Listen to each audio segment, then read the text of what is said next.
Notre pays entre dans un moment tout à fait exceptionnel de son histoire.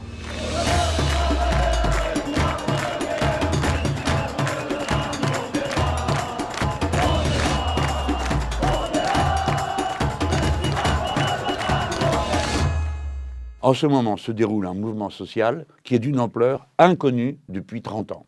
Par conséquent, aujourd'hui, tout le monde réfléchit, regarde les arguments et prend sa décision personnelle. Pourquoi? Le sujet, évidemment, le mérite. Il s'agit d'un rejet massif du projet de retraite à 64 ans. Il concerne toutes les professions, toutes les générations, toutes les régions. Par conséquent, tout le monde est concerné. C'est un projet qui n'a pas de légitimité. C'est le fait du prince. 93% des salariés n'en veulent pas. Aucun syndicat de salariés ne l'accepte, ni n'accepte d'en discuter. L'Assemblée nationale ne l'a pas adopté en dépit de tous les efforts qui ont été faits pour ça. C'est donc un passage en force, un exercice tellement violent qu'on dirait une sorte de dressage du peuple auquel voudraient se livrer le président Macron et le gouvernement de Madame Borne. Je résume les arguments de ce rejet général. Tout le monde le vit comme 2 ans de vie qui auraient été libérés de la contrainte et de l'usure au travail, après 62 ans, qui seraient volés. Ce n'est pas une petite décision. Pourtant, cette réforme est inutile. Inutile. Il n'y a pas de déficit, il n'y en aura pas si l'on prend quelques mesures d'ajustement, assez marginales d'ailleurs. C'est une réforme qui est injuste, parce qu'elle aggrave la situation des gens qui déjà étaient dans une situation difficile par rapport à cette question de la retraite, c'est-à-dire les femmes, c'est-à-dire les jeunes. Elle augmente le nombre de ceux qui n'auront jamais la retraite, parce qu'il y a une quantité tout à fait considérable de gens qui meurent avant 64 ans, du fait de l'usure au travail ou de l'usure dans le stress psychologique du chômage. Enfin, c'est une mesure qui est cruelle. Oui, cruelle, parce qu'elle augmente la souffrance en général dans la société, de ceux qui sont contraints au travail alors qu'ils n'en peuvent plus. Ensuite, parce qu'elle aggrave les maladies. Et elle aggravera les accidents, comme déjà on le constate entre 60 et 62 ans. Alors, face à cela, le 7 mars prochain aura lieu un événement d'une ampleur sans précédent. Pourquoi sans précédent? Parce que d'abord, tous les syndicats de salariés, tous unis, appellent à la grève générale ce jour-là. Le 7 mars, le pays sera mis à l'arrêt. Grève générale et manifestation dans les rues de tout le pays. Tout sera bloqué.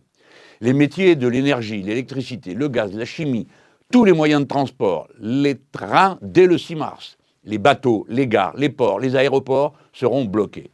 Le commerce, les raffineries, les écoles, les hôpitaux, les mairies, les administrations de l'État, combien d'autres, tout sera bloqué et il faut que tout soit bloqué pour que le message soit bien reçu par celui à qui il est destiné. Certains secteurs de salariés pensent même que Macron ne comprend que les rapports de force durables. C'est pourquoi ils ont appelé à des grèves reconductibles, notamment pour la journée du 8 mars, qui est la journée mondiale de la lutte pour les droits des femmes, puisqu'elles seraient les premières victimes de la retraite à 64 ans. Des fédérations syndicales de branches, d'activités, se sont coalisées pour coordonner des actions tournantes de grève reconductible. Nous autres insoumis, nous avons fait le choix de jeter toutes nos forces dans l'action avec les salariés, et ceci depuis des mois.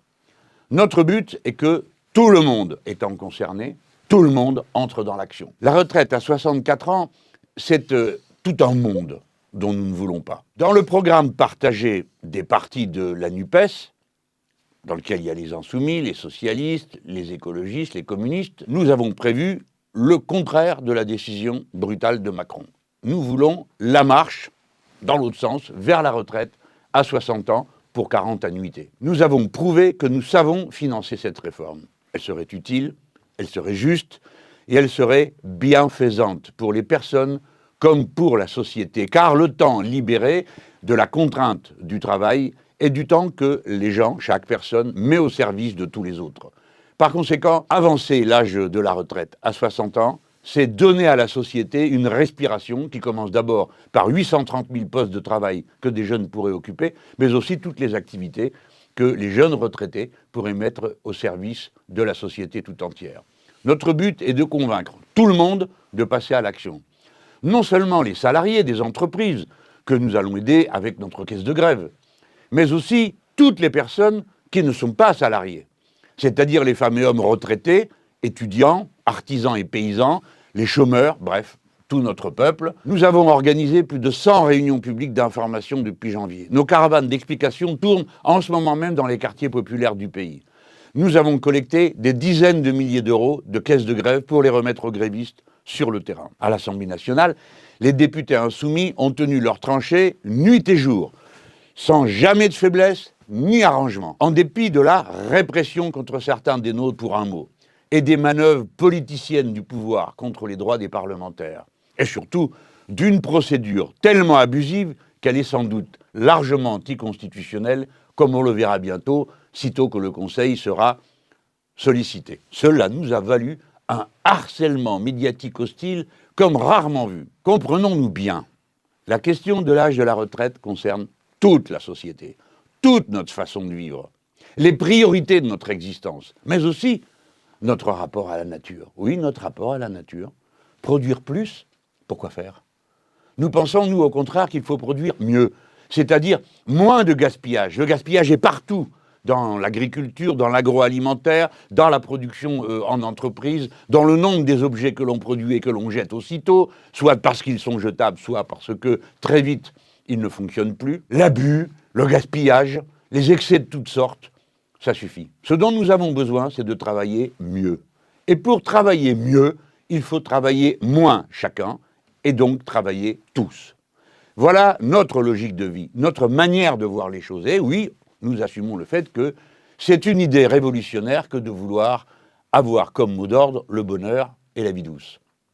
Le 7 mars, on bloque tout. Car tous voient bien que ce qui est vraiment urgent et nécessaire dans la vie est maltraité. À l'hôpital, à l'école, mais aussi partout où le changement climatique a désormais des conséquences irréversibles et désastreuses qu'il faut affronter. Ce ne sera pas sans conséquence que cette immense mobilisation qui se prépare pour la journée du 7 mars, mais dont tout le monde a compris qu'elle aura des rebondissements les jours suivants et qu'elle marquera profondément les esprits. Si bien que des millions de gens réalisent qu'il est temps de changer, comme je viens de le dire, les priorités de la société, mais la manière avec laquelle chacun d'entre nous se comporte et assume son devoir de citoyen. Oui, c'est une question de citoyenneté que d'empêcher cette réforme des retraites de s'appliquer, puisque personne n'en veut.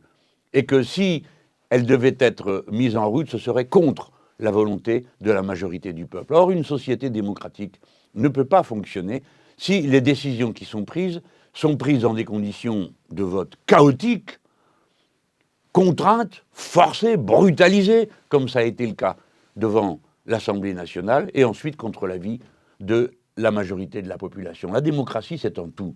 C'est le Parlement, bien sûr, ce sont les élections, évidemment, mais c'est aussi la démocratie sociale, l'implication de chacun d'entre nous dans la vie. Alors les gens, il faut y aller. Cette fois-ci, c'est la bonne. Et c'est celle où il faut tout changer, en changeant un point qui est décisif dans l'existence de chacun, c'est-à-dire l'âge à partir duquel on peut normalement, décemment, estimer qu'il est temps d'arrêter pour passer à autre chose. Je veux à présent parler d'un autre sujet, écologique, qui devrait mobiliser l'État et tous les moyens dont nous devons disposer. Vous avez vu, vous avez entendu que nous sommes entrés dans une situation très difficile, délicate.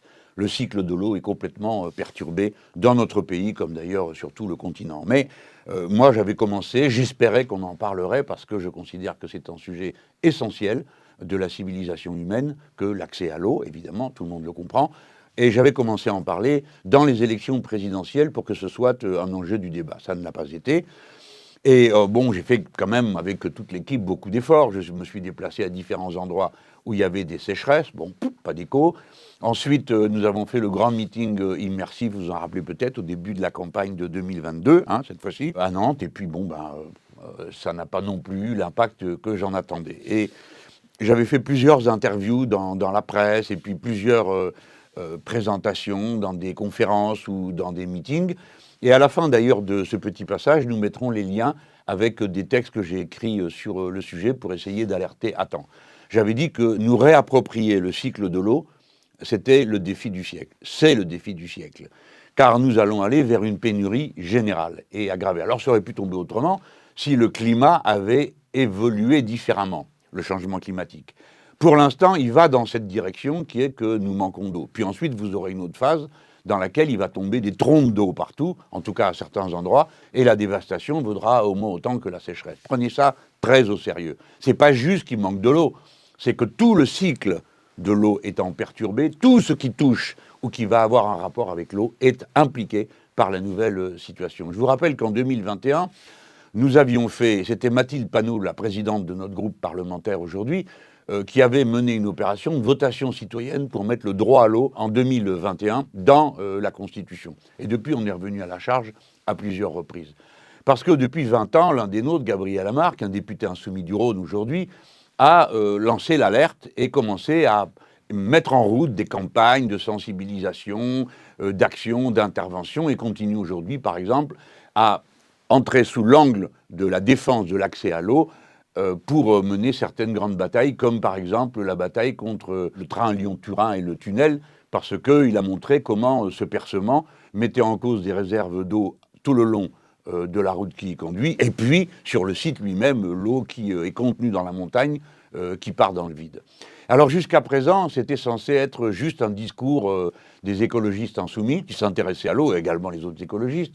On allait aussi dans les batailles sur les bassines qui pourrissent l'accès à l'eau. Enfin bref, un engagement a eu lieu. Mais maintenant, enfin, on a un ministre qui reconnaît, il convient. Attention, la parole d'un ministre engage l'État.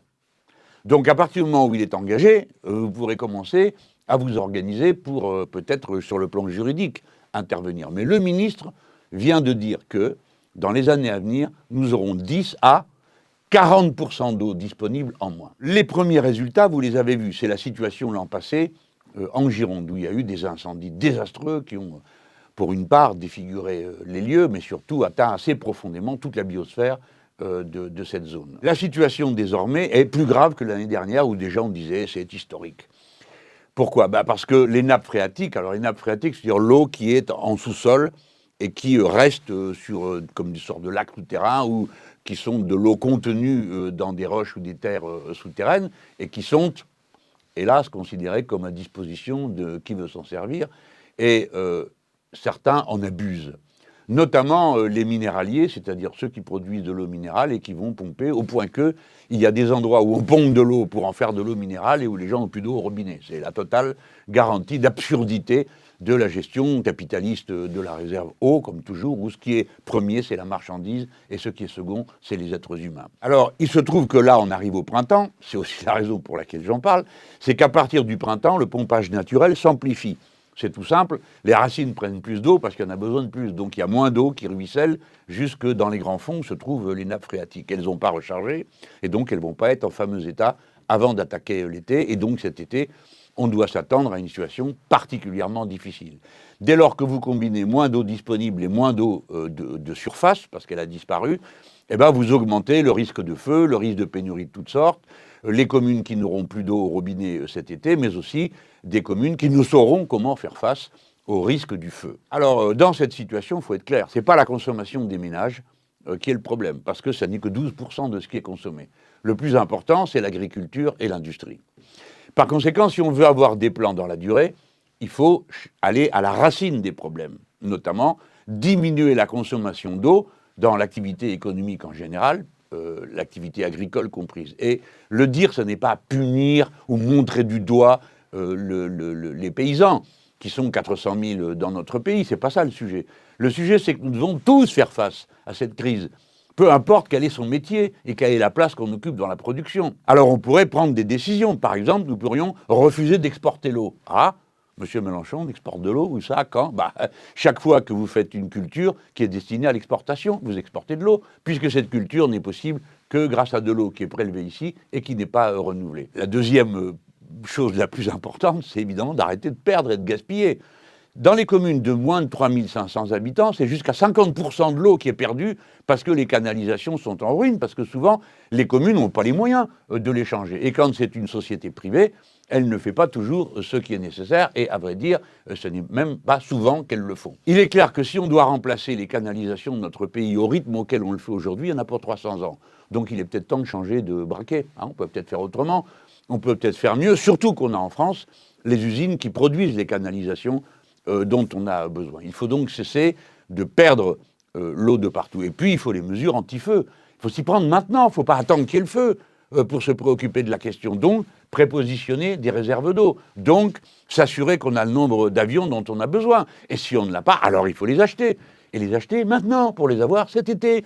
Pas attendre qu'il y ait le feu pour commencer à discuter de savoir si on va en acheter ou pas. Voilà pourquoi l'eau doit être maintenant entrée dans les priorités politiques. Vous savez, j'avais même proposé qu'on change la carte de France des régions, que vous connaissez aujourd'hui, qui est une carte aberrante qui n'a pas de sens, et que tout le monde veut réformer. Mais une des réformes, une des bases sur lesquelles on pourrait changer l'organisation des régions, c'est de les faire correspondre à des bassins versants de l'eau, ou des circuits, on va dire globalement de l'eau, parce qu'il y a au moins 2 régions où le régime de l'eau n'est pas organisé autour de grands fleuves, mais autour de toute une myriade de rivières et de rues. Alors c'est le cas dans le sud-ouest du pays, et c'est aussi le cas en Bretagne et dans toute cette zone qui se trouve là-bas, qui est assez richement irriguée, et où on a évidemment le problème de la pureté de l'eau, qui se pose comme partout ailleurs, d'accord, mais là-bas, qui prend des proportions, qui fait que régulièrement, on est confronté à des événements dont on ne sait que faire, parce que, en dépit du fait qu'on dit sur tous les tons qu'il faut arrêter de foutre des pesticides partout et du nitrate, on continue à le faire, et que donc, progressivement, eh ben, vous avez toutes les rivières de France sont polluées, et tous les individus, vous m'entendez, tous les individus, femmes et hommes, sont eux-mêmes pollués par ces pesticides, puisqu'on en trouve dans les urines de 99% des Français. C'est une grande question. Je reviens bientôt pour vous parler du plan eau des Insoumis, parce qu'on en a discuté ce lundi, pour voir comment on va pouvoir faire avancer cette priorité dans la vision générale qu'est la nôtre. Voilà, j'ai fait le point sur 2 sujets. Évidemment, j'aurais pu le faire sur 10. J'aurais pu vous parler de la guerre, vous parler de... Mais il faut bien qu'on rentre dans un format, si possible, un peu plus réduit que d'habitude. Voilà, à très bientôt, c'est-à-dire à la prochaine fois qu'il y aura besoin.